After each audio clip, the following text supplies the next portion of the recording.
진리가 항상 확실하고 분명하게 보이는 것은 아닙니다. 때로 불확실하게 보이기도 하고 오류로 여겨지기도 합니다. 똑같은 물건도 보는 각도에 따라서 모양과 크기가 달라 보입니다. 하늘에 떠 있는 구름도 때로는 밝게 보이기도 하고 어둡게 보이기도 합니다.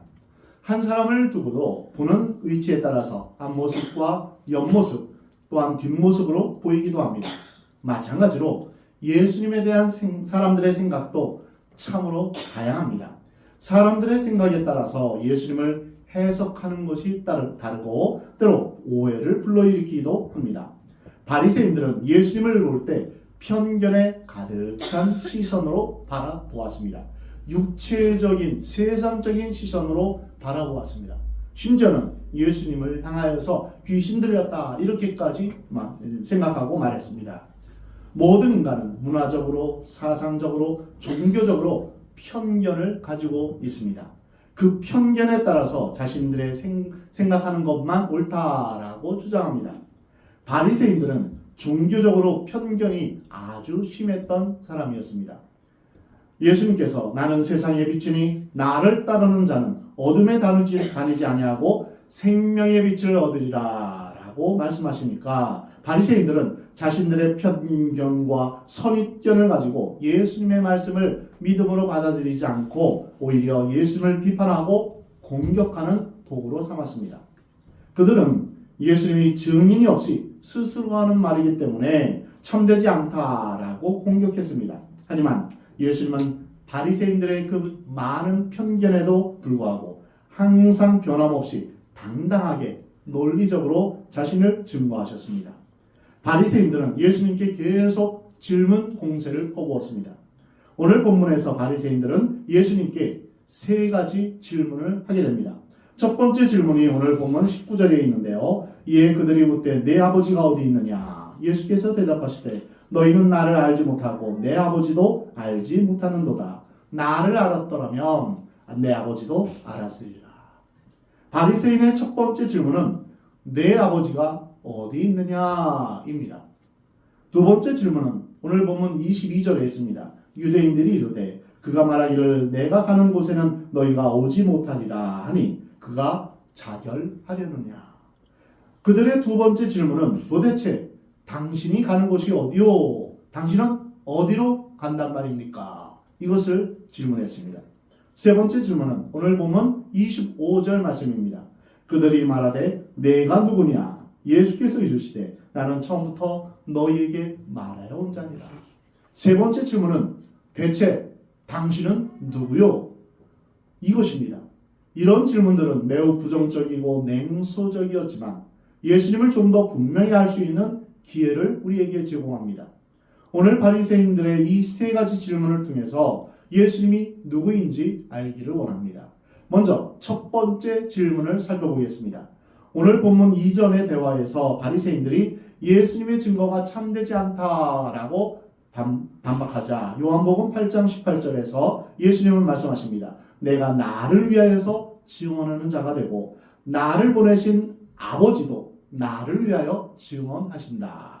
이렇게 대답하셨습니다. 그러자 바리새인들은 말꼬리를 잡아서 더욱 공격적으로 질문한 것입니다. 당신 아버지는 어디 있어? 이렇게 질문한 것입니다. 바리새인들은 예수님이 갈릴리 촌동네 출신의 천박한 목수의 아들이라는 것을 다 알고 있었습니다. 그 아버지 이름이 요셉이고 이미 이 세상 사람이 아니다라는 것까지 잘 알고 있었습니다. 이 질문에 대해서 예수님은 아주 간단하며 직선적으로 대답하셨습니다. 너희는 나를 알지 못하고 내 아버지도 알지 못하는도다. 나를 알았더라면 내 아버지도 알았으리라. 바리새인들은 예수님이 하나님의 아들임을 알지도 못하고 믿지도 않았던 것입니다. 하나님은 영이시기에 세상의 어느 누구도 하나님을 보거나 듣거나 만질 수 없습니다. 하나님의 실체는 그분을 믿고 받아들이며 긍정하는 믿음 안에서만 확인할 수 있습니다. 하나님에 대한 믿음이 없이 냉소적인 태도로 하나님 앞에 불순종한다면 하나님을 알 수 없습니다. 하나님이 어디 있냐? 하나님을 믿느니 내 주먹을 믿겠다. 이런 사람은 하나님을 알 수도 없고 하나님을 경험할 수도 없습니다.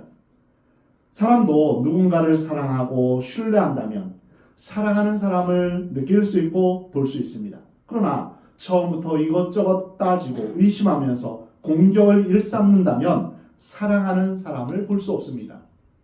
그 상대방의 사랑을 알 수가 없는 것이죠. 우리는 사랑의 하나님께로부터 상처를 받을 이유가 전혀 없습니다. 따라서 하나님 앞에 부정적으로 접근할 필요가 없습니다. 하지만 인간인지라 삶이 괴롭고 힘들며 이해할 수 없을 때 인류의 죄와 자신의 죄는 생각하지 않고 공연히 하나님 앞에 불평과 원망을 일삼는 것이 우리 인간들입니다. 구도자의 자세와 어린아이와 같은 마음, 진실한 마음을 갖고 하나님을 알려고 한다면 놀랍게도 하나님을 경험할 수 있는 것입니다. 너희가 나를 찾고 찾으면 나를 만나리라 약속하셨습니다.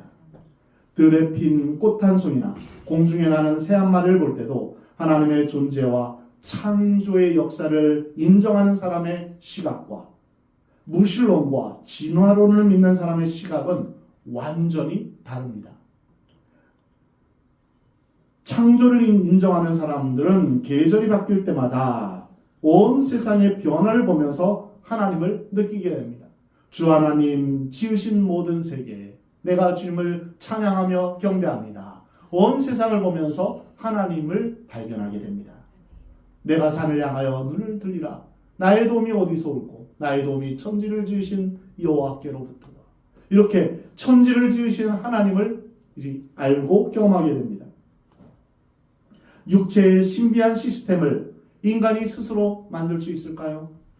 인간의 육체에서 하나님의 숨결, 하나님의 손길, 창조의 아이디어를 느끼는 사람이 있는가 하면 인간의 육체를 하나의 물질이나 과학적 연구 대상으로만 보는 사람도 있습니다. 예수님의 이 말씀은 내가 하나님을 보여주겠다 이것이 아니라 나를 본 자는 하나님을 보았다라는 의미입니다. 즉 예수님을 통해서 우리는 하나님을 보며 경험할 수 있다는 것입니다. 요한복음 14장에서 12제자 중 하나인 빌립이 예수님께 이렇게 요구합니다. 주여 아버지를 우리에게 보여주옵소서. 이때 예수님은 말씀하셨습니다. 나를 본 자는 아버지를 보았거늘 어찌하여 아버지를 보이라 하느냐. 내가 아버지 안에 거하고 아버지는 내 안에 거하시는 것을 내가 믿지 아니하느냐 말씀하셨습니다. 사랑하는 성도 여러분, 우리는 예수님을 통하여 하나님을 알 수 있습니다. 하나님께서 우리를 얼마나 사랑하시는지 우리는 예수님의 십자가를 통해서 확인할 수 있습니다. 하나밖에 없는 외아들을 나 한 사람과 맞바꿀 정도로 그렇게 하나님은 우리를 소중하게 보배롭게 여기십니다.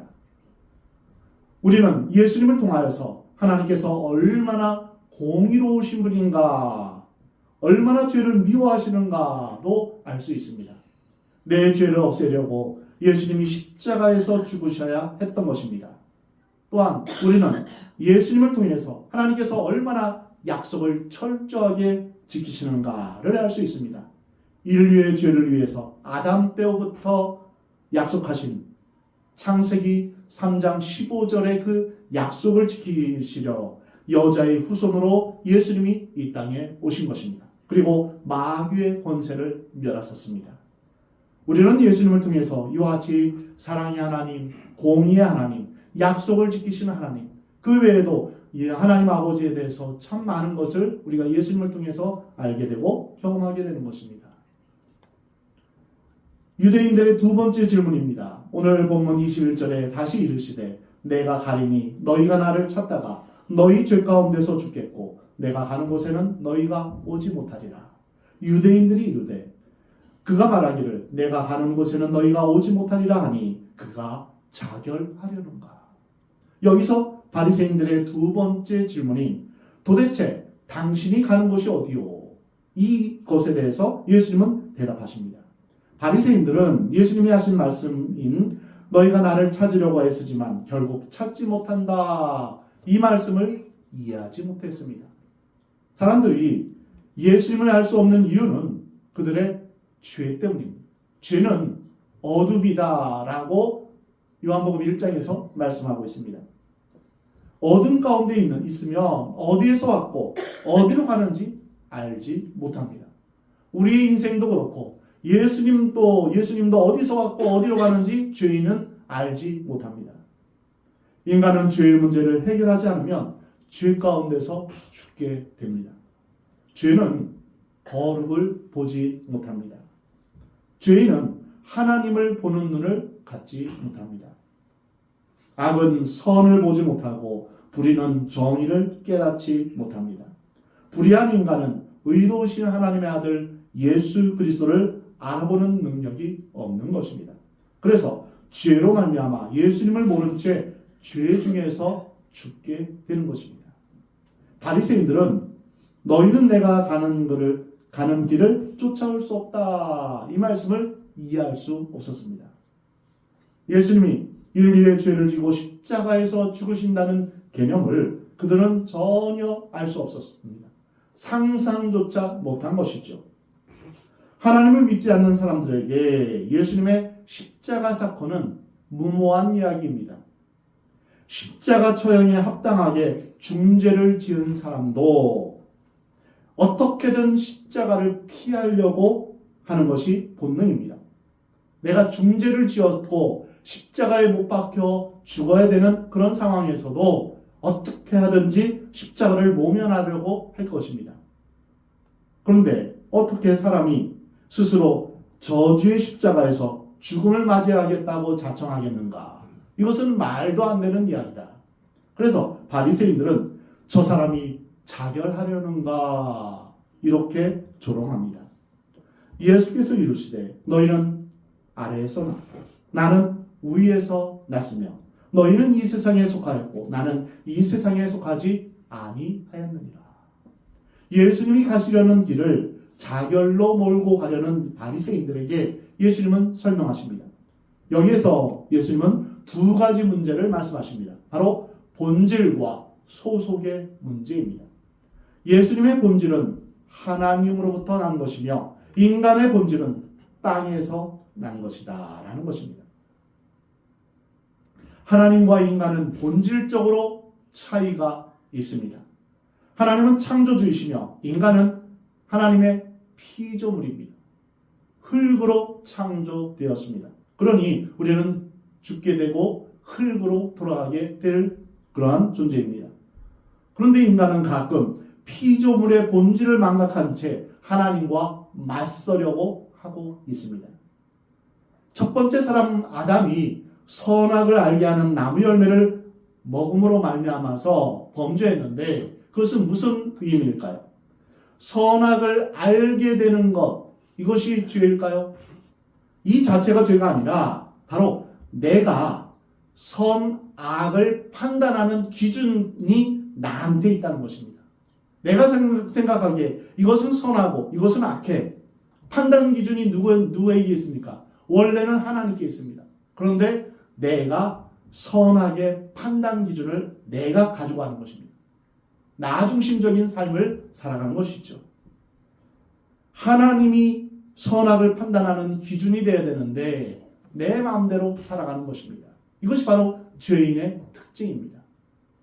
마태복음 7장에서 그래서 너희는 판단하지 말라 말씀하십니다. 왜냐하면 판단은 재판장이신 하나님만이 하시는 것입니다. 정죄와 판단은 하나님의 몫입니다. 그런데 내가 하나님같이 되려고 하는 것입니다. 그래서 마귀가 유혹한 그것을 먹으면 내가 하나님같이 될 것이다. 실제로 그러합니다. 내가 중심이 되어서 내가 좋으면 좋은 거고 내가 싫으면 싫은 거고 내가 선악의 판단의 기준이 되어서 지금은 살아가고 있습니다. 나는 나 자신이 착해. 나는 내가 괜찮아. 이러면서 나 자신을 의인이라 생각합니다. 그러나 하나님의 기준은 다릅니다. 우리는 그래서 하나님의 기준으로 돌아가야 합니다. 하나님에 대해서 인간의 기준으로 생각하고 인간의 기준으로 논리를 전개시킵니다. 하지만 하나님의 아들 예수님과 피조물인 바리새인들은 절대로 동등한 본질, 동등한 소속일 수 없습니다. 예수님은 하나님께 속한 분이며 인간은 이 세상에 속한 존재입니다. 사랑하는 성도 여러분, 우리가 예수님을 믿을 때 우리의 소속과 본질이 바뀌게 되었음을 믿으시기 바랍니다. 예수님을 믿으면 우리는 새로운 피조물이 되며 우리는 위로부터 난 자, 즉 거듭난 자가 되는 것입니다. 우리의 본질이 바뀌고 우리의 소속이 바뀐 것입니다. 누구든지 그리스도 안에 있으면 새로운 피조물이라 이전 것은 지나갔으니 보라 새 것이 되었도다. 예수 그리스도 안에서 우리는 새로운 피조물이 된 것입니다. 우리는 길이요 진리요 생명이신 예수님을 통해서만 하나님께 갈 수 있음을 믿으시기 바랍니다. 그래서 오늘 본 말씀에서 이제 주님께서 우리 이곳에 오셔서 이제 우리를 위해서 십자가에 죽으신 것은 바로 우리를 하나님께로 이끄시기 위한 것입니다. 그러므로 내가 너희에게 말하기를 너희 죄 가운데서 죽으리라 했노라. 너희가 만일 내가 그인 줄 믿지 아니하면 너희 죄 가운데서 죽으리라. 어둠이 생명의 빛을 거부하면 결국 어둠 속에서 즉 죄 가운데서 죽고 맙니다. 광야 생활을 하면서 이스라엘 백성들이 하나님의 빛을 따라서 살아갔습니다. 구름 기둥, 불 기둥을 쫓아서 살아가면서 하나님의 공급하신 하나님의 생명을 경험했습니다. 만나와 메추라기 그리고 반석에서 물을 내쉬며 하나님의 인도하심을 받았던 것입니다. 마찬가지로 광야 같은 이 세상에서 우리는 생명을 얻기 위해서 우리는 누구를 따라가야 할까요? 빛 대신 예수님을 따라가는 것. 이거 외에는 다른 방도가 없습니다. 나는 길이요 진리요 생명이니 나로 말미암지 않고는 아버지께로 올 자가 없느니라 말씀하십니다. 그러므로 믿기를 거부하면 빛이 주는 생명도 맛볼 수 없습니다. 예수님을 믿지 않는 자는 멸망과 심판밖에는 없는 것입니다. 너희가 만일 내가 그인 줄 믿지 아니하면 너희 죄 가운데서 죽으리라. 그들이 말하되 내가 누구냐? 예수께서 이르시되 나는 처음부터 너희에게 말하여 온 자니라. 바리새인은 여기서 세 번째 질문을 합니다. 도대체 당신은 누구냐? 이것입니다. 예수님의 대답은 아주 간단하고 명확합니다. 나는 처음부터 너희에게 말하여 온 자니라. 예수님이 신비주의 전략으로 자기 자신을 말하지 않고 비밀스럽게 이렇게 사람들에게 다가가지 않았습니다. 예수님은 이미 자신에 대해서 말씀하셨습니다. 나는 생명의 떡이다. 나를 먹는 자는 영원히 죽지 아니할 것이다. 나는 생명의 빛이다. 나를 따르는 자는 어둠에 다니지 않고 생명의 빛을 얻으리라. 예수님은 계속 말씀해 오셨던 것입니다. 나는 부활이요 진리요 나는 부활이요 생명이다. 이렇게 말씀하셨고 나는 길이요 진리요 생명이다 라고 말씀하셨습니다. 예수님께서 처음 등장하셨을 때 세례 요한도 보라 세상 죄를 지고 가는 하나님의 어린 양이로다. 이렇게 사람들에게 증거했습니다. 예수님이 누구신가? 이것은 인간이 누구인가? 이 질문과 아주 밀접한 관계가 있습니다. 인간을 한마디로 정의한다면 인간은 누구나 원죄를 지닌 죄인이다 라는 것입니다. 이 사실을 모른다면 자신의 문제를 풀어갈 수가 없습니다. 문제를 해결하는 첫 번째 단계는 문제가 무엇인가를 깨닫는 것입니다. 우리가 시험지를 받아들고 국어든 영어든 수학이든 문제를 풀 때 문제의 뜻을 깨달아야 됩니다. 이 문제도 알지 못하고 문제를 파악하지 못하면 그 문제를 풀어낼 수가 없는 것이죠. 우리 인간의 가장 근본적인 문제는 무엇일까요? 그것은 바로 인간이 죄인이라는 사실입니다. 사람들은 이 진리를 깨닫지 못하고 인간의 문제를 경제의 문제, 정치의 문제, 도덕의 문제, 양심의 문제, 법과 제도의 문제로 풀어내려고 합니다. 또 상담하면서 이 문제를 해결하려고 합니다. 그래서 이렇게 고쳐보기도 하고 저렇게 고쳐보면서 우리는 한번 잘 살아보자 라고 말합니다. 그러나 인간의 문제를 경제적인 평등 또는 정치의 문제, 도덕과 양심의 문제, 법과 제도를 고치면서 그렇게 풀어낼 수 있을까요? 아닙니다. 죄의 문제를 풀지 못하면 우리는 하나님에 대해서 알 수도 없습니다. 그리고 인간의 그 고질적인 문제를 고칠 수가 없는 것입니다. 모든 인간은 본질상 죄인이라는 것을 깨달을 때 인간의 실존 문제를 해석하고 이해할 수 있는 것입니다.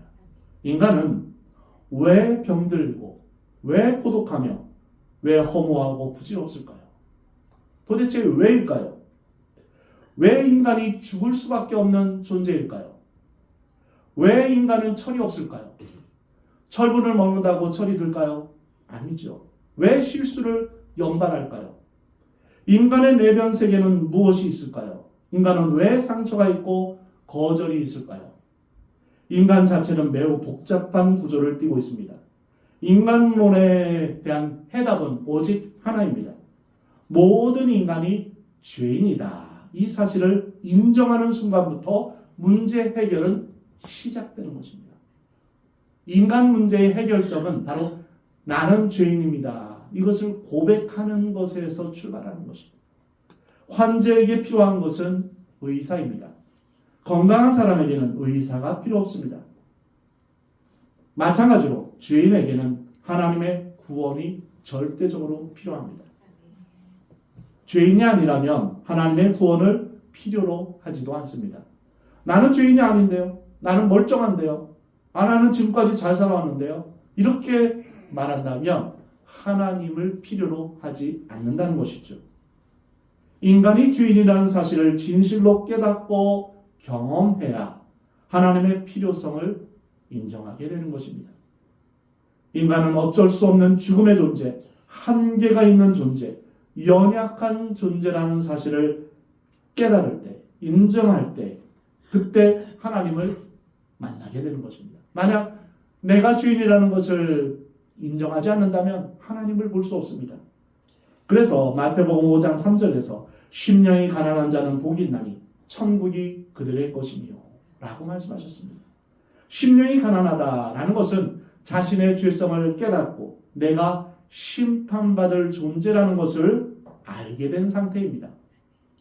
성경은 말씀하십니다. 한 번 죽는 것은 사람에게 정해진 것이요 그 후에는 무엇이 있다고요? 심판이 있으리라. 히브리서 9장 27절에 말씀하십니다. 모든 사람이 다 한 번 죽게 될 텐데 죽음 후에 그걸로 끝이냐? 아닙니다.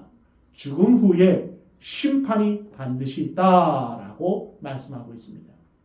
사랑하는 성도 여러분, 참된 은혜는 무엇일까요?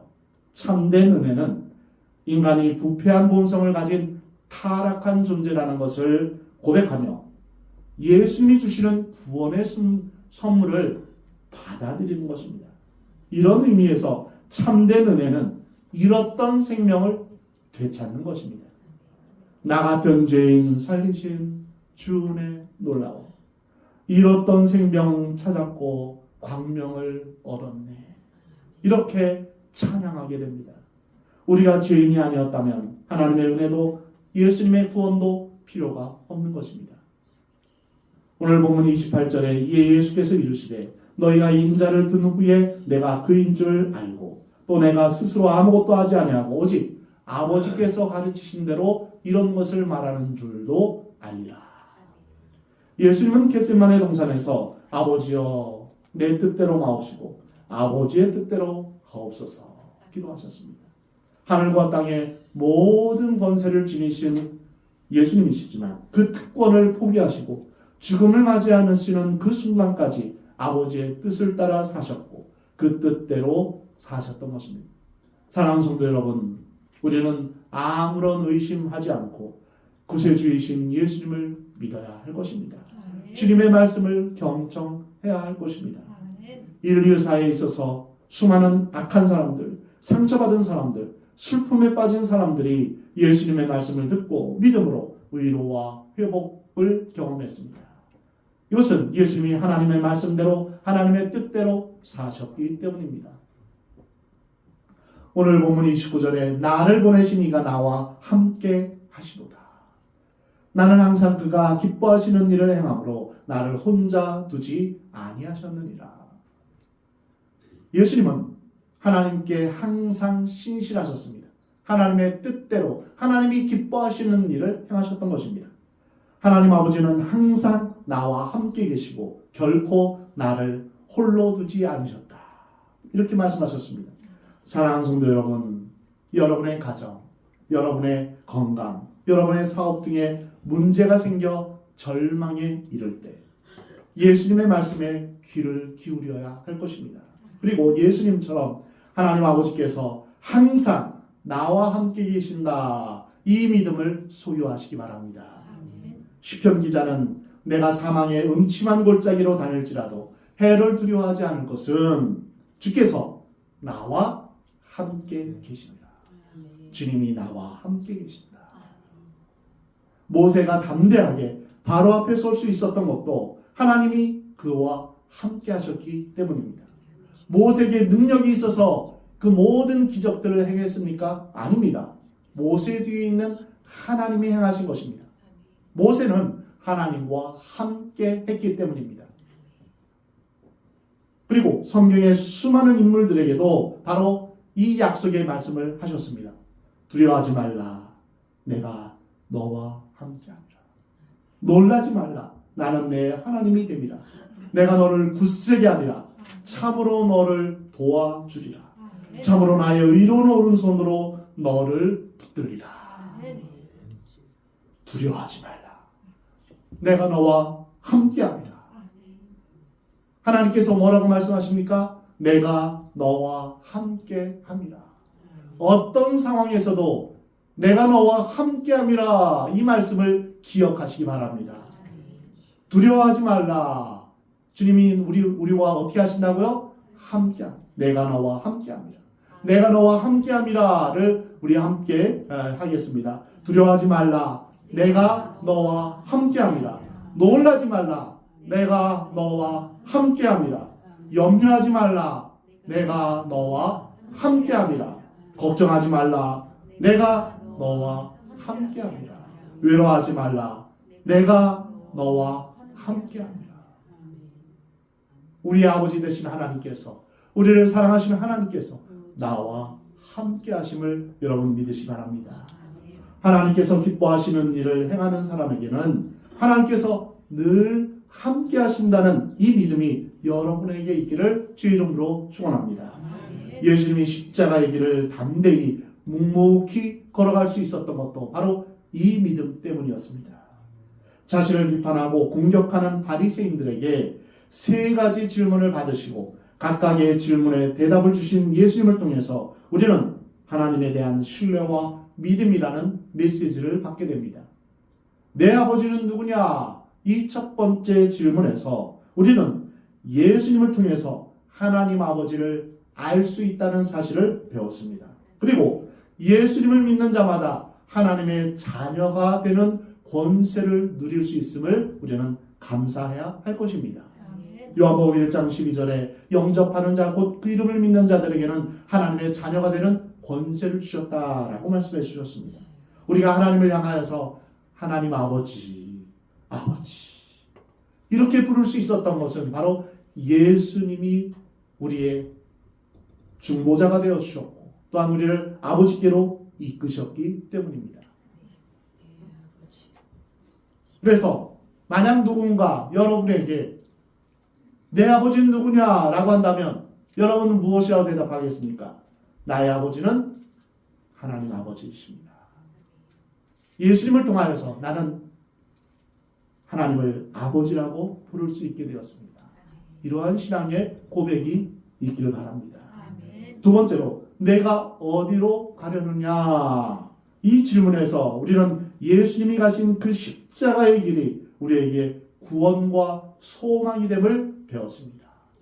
예수님이 그 십자가의 길을 걸어가셨기 때문에 우리가 하나님께로 가는 길이 열리게 된 것입니다.